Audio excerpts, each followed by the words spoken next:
India Pakistan के border के ऊपर इतना ज्यादा कॉन्फ्लिक्ट बना हुआ है, इतनी ज्यादा टेंशन बनी हुई है कि ये बात किसी से भी नहीं छुपी है। फिर चाहे वो इस देश का नागरिक हो या फिर इस देश में ना रहने वाला विदेशी नागरिक हो या फिर किसी भी देश का कोई राजनेता हो, राजमंत्री हो या फिर राष्ट्रपति हो, किसी से भी ये घटना नहीं छुपी। कैसे पाकिस्तान ने कायराना हमला किया था हमारे पहलगाम में 26 निर्दोष टूरिस्ट को मार के, जिसमें यह भी चीज सामने आई थी कि इन 26 लोगों को मारने में पाकिस्तान मिलिट्री के कुछ कमांडर्स शामिल हैं और आतंकवादी हमला हो उसमें पाकिस्तान का हाथ ना हो या फिर कोई भी आतंकवादी हमला उसमें पाकिस्तान का नाम ना जुड़े या फिर उससे जुड़े हुए कोई सबूत ना मिले। ऐसा हो ही नहीं सकता है, क्योंकि चाहे आप पाकिस्तान में किसी आतंकवादी का नाम ले या फिर किसी मिलिट्री कमांडर का, बात एक ही है। पर इस पूरी वीडियो में मैं पाकिस्तान को उस एंगल से नहीं एक्सप्लोर करना चाहता हूँ, क्योंकि पूरी दुनिया जानती है कि पाकिस्तान कितना गिरा हुआ देश है अमेरिका से और पूरे फॉरेन कंट्री से। जो भी उसे फंडिंग मिली उसे अपने देश में ना लगा के, अपने देश को ना डेवलप करके, बल्कि उसने आतंकवाद को हमेशा पाला, आतंकवाद को सहारा दिया, जिस वजह से आज उसका देश इस कगार पर खड़ा है कि ना उसे कोई भीख देने को तैयार है, ना ही कोई उसे सपोर्ट देने को तैयार है। जो सपोर्ट देने को तैयार है वो सामने आने को तैयार नहीं है और जो सामने आ रहा है वो सपोर्ट देना नहीं चाहता है। आज तो हम बात कर रहे हैं इंडिया के मीडिया हाउस पे।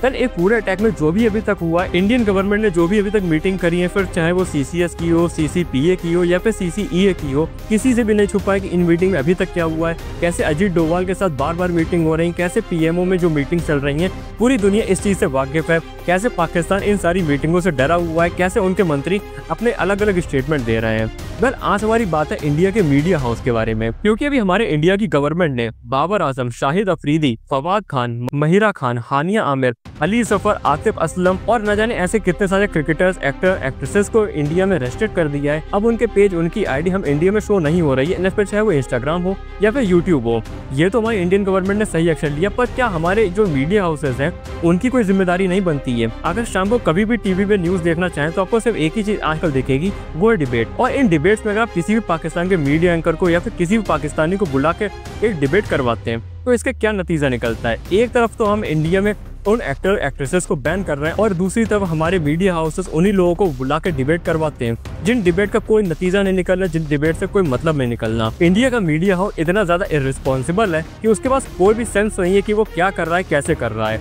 इसका छोटा सा एक एग्जाम्पल लेते हैं कि जब IC-814 1999 में हाईजैक हुआ था, उसमें आतंकवादियों को लाइव कवरेज मिल रही थी, लाइव सारी इन्फॉर्मेशन मिल रही थी कि इंडिया गवर्नमेंट के एक्शन लेने वाली है, क्या उसकी तैयारी चल रही है। और सिर्फ ये उस हाईजैक की बात नहीं है, जब 26/11 में भी हमला हुआ था तो ताज होटल में बैठे आतंकवादी टीवी पे ही सारी इन्फॉर्मेशन को कलेक्ट कर रहे थे कि इंडियन गवर्नमेंट क्या एक्शन ले रही है, क्या उसका अगला मूवमेंट होगा, किस तरह से वो अटैक करेगी। तो हमारे इंडिया के मीडिया हाउसेस के ऊपर भी तो कोई लगाम होनी चाहिए कि उनके लिए भी तो कोई गाइडलाइंस होनी चाहिए कि उन्हें भी लगे कि हाँ, मुझे इन पाकिस्तानियों को नहीं बुलाना है। अगर हमारे देश में उनके हैंडल्स को ब्लॉक करा, उनके हैंडल्स को रेस्ट्रिक्ट किया गया है, तो इन मीडिया हाउसेस को भी तो रेस्ट्रिक्ट करना चाहिए कि इन पाकिस्तान के किसी बंदे को किसी भी डिबेट में या फिर किसी भी शो में नहीं बुलाएं। क्या ये सारा कुछ उन एक्टर क्रिकेटर्स के साथ ही करना जरूरी था या फिर इन मीडिया हाउसेस की कोई जिम्मेदारी ही नहीं बनती है? ये जैसे चाहे वैसे न्यूज को हमारे सामने प्रेजेंट करें। वेल, आज के टाइम पे न्यूज तो होती नहीं है, क्योंकि एक मुद्दा मिल जाता है तो वही मुद्दा पूरे दिन हफ्तों चलता रहता है, भले उस मुद्दे में जान बची हो या ना बची हो।